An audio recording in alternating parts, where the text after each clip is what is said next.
দুটো টিল্লি আছে। রবিবারের দিন আর সোজা চলে এসেছি মা কি সাবিত্রী চিকেন সেন্টার। এই মনতোষ ভাই এসছে দেশি চিকেন খাবে বলে, তারপর আমরা একটু বেরিয়ে গেলাম।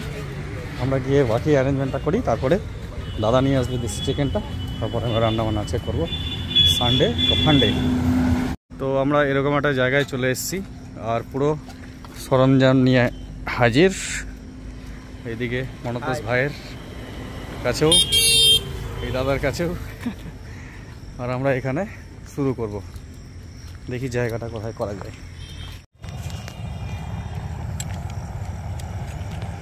এই যে আমাদের বসার জন্য ব্যবস্থা করছে দিলীপদা। একটু আমাদের রাত্রি হয়ে গেছে, ঠিক রাত্রি তো ঠিক না, সন্ধ্যা। আমাদের কেদারদা সামান নিয়ে আসছেন, আমাদের এই সব দিয়েই আমরা নিয়ে এসেছি। উনুন আছে, এই আমাদের একদম টেবিল তৈরি হয়ে গেল রান্না করার জন্য। টেবিল এর সাথে সাথে চেয়ার বেছানো একদম কমপ্লিট।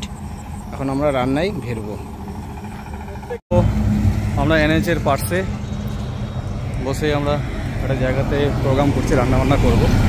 দাদার গাড়ি আসলো, ওটা আমার গাড়ি তো সবাই চিনেন আপনারা। দাদা নিয়ে আসলো মাংস। কি মাংস নিয়ে আসলেন দাদা? দেশি নিয়ে আসলো আপনার জন্য, আর কিছু মটন আছে। বাহ বাহ বাহ, আচ্ছা যাক, মাংসটা রান্না করি। মাংস আর ভাত আজকে ডিনারে হবে।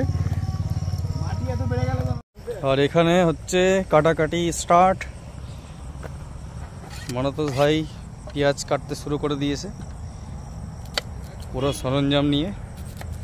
আর এইভাবে আমাদের পুরো ক্যাম্পিং সেট তৈরি হয়েছে, ছোট ছোট tool, table, as a camping set. আপনারা সবাই জানেন আমাদের কাছে এই সেটগুলো আছে। হয়তো কড়াইটাতেই হবে। সত্যি এরকম পরিবেশ, একটা এত সুন্দর পরিবেশ, মন ভরে যায়। ও হো হো,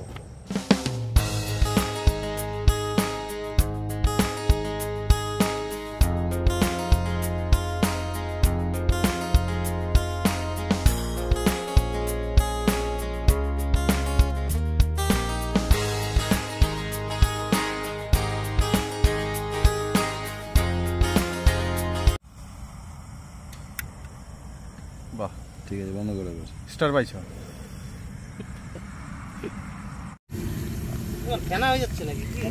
তেলটা ভালো না, তেলটা বাজে একদম। তো আমাদের এরকম আলু কাটা হয়েছিল, এই হচ্ছে মাংস, আর এদিকে হচ্ছে রসুন, পেঁয়াজ, শুকনো লঙ্কা করে, আদা কোচানো। লবণটা খোলা, লবণ দিতে হবে আমার? কিছু দিতে হবে না, লবণটা দিব একটু, নাহলে ওর মাংসটা গরম হয়ে যায়। লবণ যদি চোদন হয়, যদি বেশি ভালো রান্না করে তো বুঝে যাচ্ছে রান্না কি করে। আরে খেয়ে দেখো, ও রান্না করলে সবাই ভালো করে, এটা জানি আমরা। এরকম কথা কয় যে এগুলো প্রোগ্রামে রান্না করলে কিনা যে গরু ভালো লাগবে। তুমি একদিন করে খাওয়াবে তো। এই একবার কাঠিয়ার গেছিল, ওটা আমার রান্না এখনো মনে পড়ে। 2 রকম মাংস রান্না করেছিল, এত সুন্দর রান্না করেছিল। একটা মিষ্টি মিষ্টি ছিল, একটা ঝাল। মিষ্টিটা বেশি টেস্ট লাগে। ওইরকম রান্না পেঁয়াজটা দিয়ে দাও, ওইরকম মাংস খাওয়াস তাহলে তো। তেলগুলো তো সব উঠিয়ে যাবে। তেলটা ভালো না, তেলটা চেঞ্জ করতে হবে বুঝলি। আর ওই তেলটা দিস না, কি আমার গাড়ি থেকে নিয়ে আসতে হবে তেলটা। তো এখানে ভাই চলছে আমাদের রান্না বান্না, এবং একটা সুন্দর রাত্রিবেলা।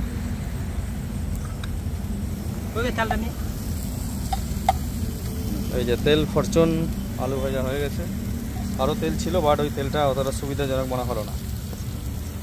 ক্যামেরাম্যান জলদি ফোকাস করো।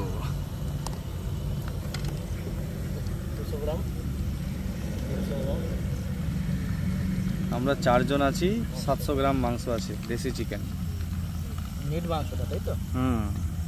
আর ফুল হচ্ছে 1 কিলো আর কি। দুটো টিল্লি আছে।